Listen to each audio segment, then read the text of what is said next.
My name's Stuart Forster. I'm a travel journalist, I'm a blogger, and I'm a photographer, and I'd like to share some of the reasons why I think Nova Scotia is such a great place for travel photography.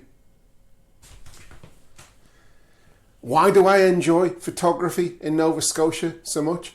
I think it's because of the rugged coastlines, the fact that there are areas of nature such as Kejukumik National Park and also various provincial parks that offer space and beautiful scenery. I think the most important things about travel photography are being in the right place at the right time and keeping your eye open to the scenery around you, seeing things, looking out for things and looking for what to capture. I really do think that Nova Scotia's wonderful coastline, the national parks and its heritage are key factors in what make me find Nova Scotia a great place for travel photography. One of the things that I really did enjoy when I was in Nova Scotia was joining up with Scotty Sheeran of Halifax-based Picture Perfect Tours to go out and photograph, and that meant going into areas that Scotty knew well and he could share his passion for the province in which he lives. What we did together was went into fishing villages and he talked about his passion for picking up on details such as the colour of lobster traps, such as the nets that are just left by boats and by sheds by fishermen. And those are really photogenic things when you look at the details. He picked up on reflections in water, reflections in window, old shingles, colour contrasts. And those are things that I think as a photographer, they really are rewarding to photograph. And it's one of the reasons why I would indeed join up with Scotty and Picture Perfect Tours again. So if you're in the area and you do want to share somebody's passion for photography and get an insider's perspective, very much focusing on the photography, then get in touch with Scotty Sheeran and Picture Perfect Tours. I think everybody who's into photography knows that one of the great things to do is get up early and enjoy the golden hour around sunrise. It's no great secret, but it is one of the things that a lot of people don't like to do when they're on holiday. The reason is, of course, if you're on holiday, it's sometimes about just relaxing, having a great time, staying in bed and just enjoying the comfort of being with people that are special to you. Now, obviously as a photographer, I think it really is good to set the alarm, get up and enjoy the golden light at the start of the day. Or even if the weather's not that great, take a little wander about and see the streets, for example, of Halifax when they're less busy than normal. Nova Scotia is renowned for the quality of its seafood. Lobster fishing plays an incredibly important role in the economy and the social life of the province. And in addition, Digby is famed for its scallops. I think the cuisine of places shows insights into its heritage and its history.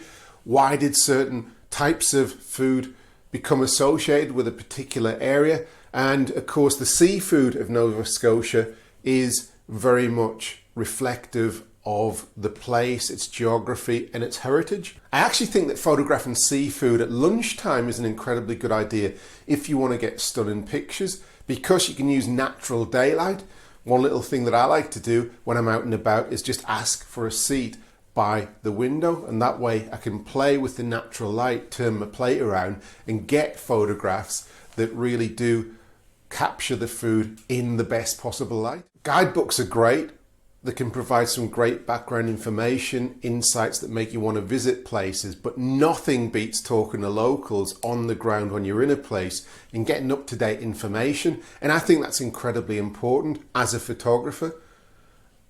You know, talking to people in Nova Scotia can be so joyful because they're so passionate about local attractions and what the province has got to offer. And I've got incredible information, local tips about where to go and what to see. For example, Blue Rocks, which it's not really a hidden gem because artists and photographers have been going there for generations, but it is a beautiful spot and it's just a few kilometers away from Lunenburg, the UNESCO World Heritage Site. One thing that I think's super important is not to just pick up a camera or a new phone right before a trip and expect to get the best from it. You've got to know your kit. So before you go on holiday to Nova Scotia, make sure you've checked out your camera and you know how to use it in various different settings, because there's no point in seeing something magnificent unfold in front of you if you've got to play with it and look at the dials and look at the buttons and you miss then the scene. If you're on a whale watching tour off the Nova Scotian coastline, and it really is something that I would urge you to do, because I've seen some magnificent viewings of whales off the coastline there. But if you don't know your camera before you get onto the tour and you're rummaging around to try and find the right dial or setting or whatever, when you're out on the water, you may miss that moment where the whale breaches and you could have one of those photos of a lifetime. So get to know your equipment before you get out onto the tour. Peggy's Cove is one of the most popular tourist destinations just outside of Halifax. It's often on the itineraries of sightseeing tours and even cruise excursions.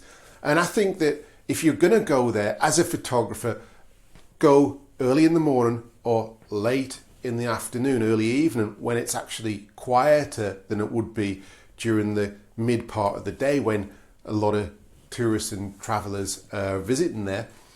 The light, that can be spectacular at that time of day, but it is a beautiful place and it's a great place to wander around with your camera, looking at the details, just seeing what you can find in terms of the building fronts, the landscape.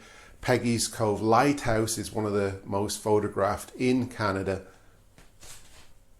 As a photographer, I really think that road trips are magnificent because they give you the freedom to stop at will. And one of the key things is never to plan too much into a day, because you're always going to see additional things as you drive. And as you're looking around, you think, wow, I want to stop there. I want to get that photograph. So I think less is more in terms of tourism itineraries when it comes to road trips and photography, because you can use opportunities to stop, photograph things, get back in the car and get back on the road. So if you've just got an itinerary that has a few points, and you can then work in additional bits and bobs. If you're a keen photographer, hopefully your partner or the friends that you're traveling with are going to be understanding about your passion to get great photographs. And one of the key things I think is to explain that and why a particular scene is likely to be of interest or important to you. Hopefully they'll understand that and share that. I try and arrange dinners in times that enable me to photograph effectively. So if I know that the blue hour around sunset is going to be whatever, 7, 8 o'clock at night, well, I'll try and arrange dinner after that so I can photograph in optimal light and then have that little bit of a reward to look forward to after. I really enjoyed photographing in Kejukumik National Park. It's known locally as Keji, and it's a National Historic Site because of the petroglyphs, ancient rock carvings by the Mi'kmaq people. And it's also a dark sky area, so getting out and spending time there will allow you to photograph up at the night sky.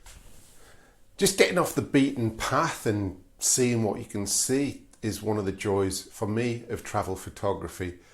I do hope that you will try this and enjoy Nova Scotia if you get the chance to visit. I really do think it's a great place to photograph. I think it's a great place to spend time too. The food, the people, the scenery, for me, it all makes it a wonderful place for a holiday, for a trip, and I hope that you will one day understand why I'm so passionate about the place.